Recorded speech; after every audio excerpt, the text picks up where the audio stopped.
Bonjour. Niveau de première préparatoire. Livre de l'élève, page 104. D'abord, on va commencer par la gravure. Bon, ça c'est une illustration. Qu'est-ce que vous voyez dans l'illustration? On voit un vieux monsieur ou un grand monsieur avec un jeune. Bon, qui est ce monsieur? Ce monsieur porte un tablier. Alors, il travaille au resto. Il porte l'uniforme du resto. Resto, c'est-à-dire restaurant. Et le deuxième personne, c'est un jeune garçon. Il porte un pantalon, une veste et ils sont devant la porte du resto. Elle ne travaille plus ici. Le patron du resto. Bonjour monsieur, vous désirez une table? Désirez, c'est-à-dire voulez.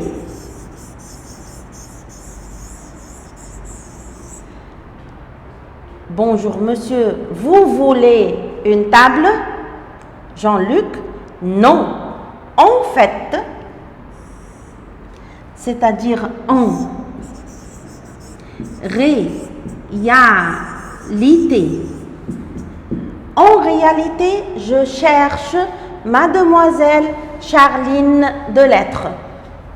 Jean-Luc, le jeune garçon, arrive au resto pour chercher mademoiselle Charline Delettre. Le patron du resto, Charline, mais elle ne travaille plus ici. Elle ne travaille plus ici, c'est comme le titre. Elle ne travaille plus ici. Elle ne travaille plus ici, c'est-à-dire elle a arrêté de travailler au resto. Maintenant, cette jeune demoiselle ne travaille au resto. Jean-Luc, elle ne travaille plus ici? Depuis quand? Le patron du resto, depuis une semaine. Oui, ça fait juste une semaine qu'elle est partie. Elle est partie, c'est-à-dire elle a laissé le resto. Elle ne travaille plus ici et elle est partie. Elle a laissé le resto. Elle a trouvé un travail, c'est-à-dire un job. Un travail, c'est-à-dire un job plus intéressant. Elle a trouvé un travail plus intéressant, c'est-à-dire plus important.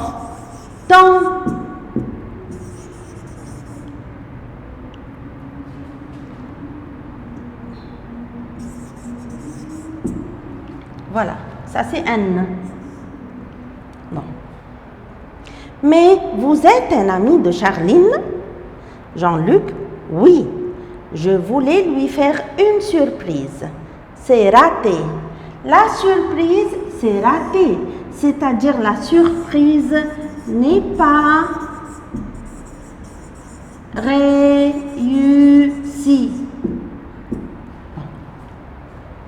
Le patron du resto, je suis désolée.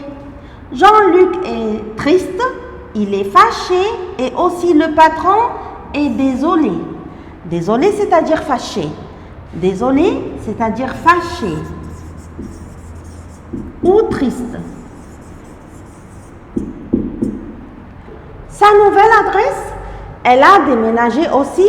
Charline a déménagé. Qu'est-ce que ça veut dire à déménager? Déménager, c'est-à-dire elle a changé sa maison. Elle a changé sa maison.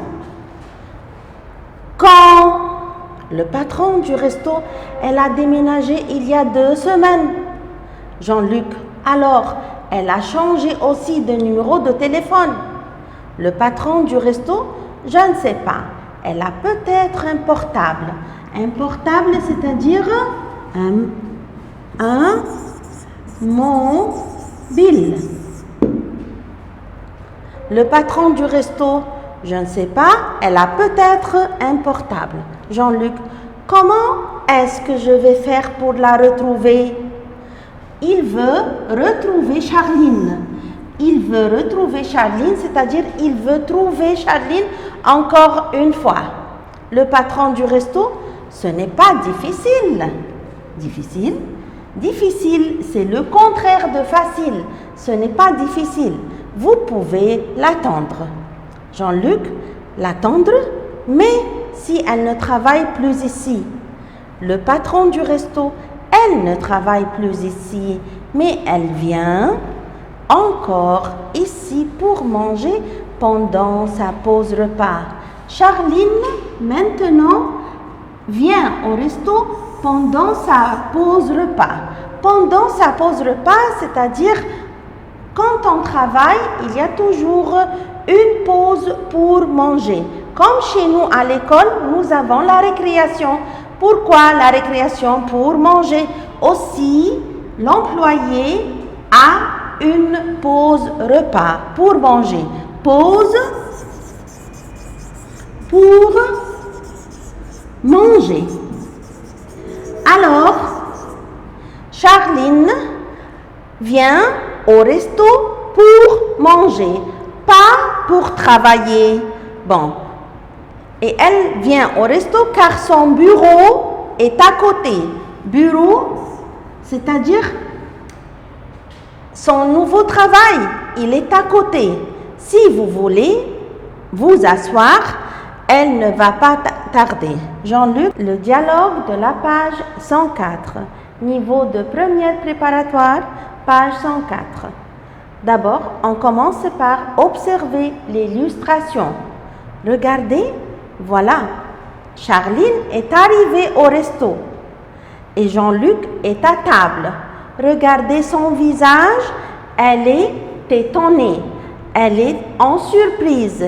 Et lui, il est très content parce qu'il a retrouvé encore une fois Charline. Bon, il est à table. Charline, bonjour tout le monde, ça va? Le patron du resto, bonjour Charline, tiens, voilà ta table. Charline, mais elle est occupée, il y a quelqu'un. La table est occupée, c'est-à-dire la table n'est pas libre. Il y a quelqu'un qui est à table. Jean-Luc, se retournant, surprise. Charline, Jean-Luc, ce n'est pas possible, je n'en reviens pas. Comme je suis contente. Charline est très contente de revoir Jean-Luc. Jean-Luc, salut, dis donc, tu es en pleine forme. Tu es en pleine forme, c'est-à-dire tu es très belle. Tu es belle. Et je suppose que tu as un tas de choses. Un tas, c'est-à-dire beaucoup de choses à me raconter. Nouveau boulot et boulot, c'est-à-dire travail, et aussi c'est-à-dire job. Bon, nouvelle adresse. Charline, c'est vrai, j'étais bien ici. Ici, c'est-à-dire au resto. Mais comme j'ai un BTS de tourisme, BTS c'est un diplôme. Le BTS c'est un diplôme. Je voulais quelque chose en rapport. J'ai eu de la chance. Une des employées de l'Office du tourisme est en congé de maternité. L'employé est en congé de maternité Congé de maternité, c'est-à-dire quand une femme attend un bébé, elle prend un congé. Je la remplace. Charline a remplacé l'employé qui est en congé de maternité. Jean-Luc est la nouvelle adresse. Charline avec 3 copines, c'est-à-dire amies, avec 3 amis, on a loué, on a pris un appartement. On a 5 pièces. C'est mieux que ma chambre de bonne. Chambre de bonne, c'est-à-dire pauvre chambre. Pauvre chambre. Et ce n'est pas plus cher. Et toi, depuis quand tu es à Paris? Jean-Luc, depuis 2 jours. Je suis arrivé avant-hier et je vais rester 1 semaine. Charline, tu connais déjà Paris? Non, pas du tout. Et je n'ai jamais visité une ville aussi grande. Je suis un peu perdue. Charline, alors, si tu es d'accord, je vais te guider. Charline va emmener Jean-Luc pour faire une visite ou un tour à Paris. Tu m'as trouvé. Je ne dois pas te perdre. À la fin, le patron du resto est entré. Il lui dit, alors, qu'est-ce que je vous sers? Vous avez choisi? Yani, qu'est-ce que vous voulez boire? Vous avez choisi? Question. Maintenant, écoutez les dialogues, puis cochez les affirmations exactes. Les affirmations exactes, c'est-à-dire les phrases correctes. Jean-Luc a averti Charline de sa visite. Averti, c'est-à-dire, est-ce que Jean-Luc a dit à Charline de sa visite? C'est une phrase n'est pas correcte. On va laisser la phrase incorrecte. Le patron du resto ne connaît pas Charline? C'est pas bien, c'est pas juste. Car le patron du resto connaît très bien Charline. Cette phrase aussi n'est pas correcte. Charline a changé d'adresse? Oui, elle a changé d'adresse. Cette phrase est correcte. On va cocher la phrase correcte, l'affirmation correcte. Maintenant, non, le patron ne sait pas ce qu'elle fait maintenant? Non, le patron sait très bien qu'est-ce qu'elle fait. Maintenant, Charline est une cliente du resto? Oui, elle est une cliente, elle vient seulement pour manger. Cette phrase aussi est correcte. Charline est très heureuse de revoir Jean-Luc. Bien sûr, elle est très heureuse. Nous avons numéro 3, c'est une phrase correcte, et 5 et 6. 7. Numéro 7, pas nouvelle, non, son nouvel emploi correspond à ses diplômes, c'est-à-dire le nouvel travail, le nouveau travail correspond à ses diplômes? Oui. Elle remplace une employée malade. Charline remplace une employée malade? Non, c'est faux. Maintenant, elle habite avec son petit ami dans un appartement plus grand? Non, c'est faux. Jean-Luc est à Paris depuis seulement 2 jours? Oui, c'est vrai. Cette phrase est correcte. Il connaît très bien cette ville? Non, c'est faux. Bon, et merci pour votre attention.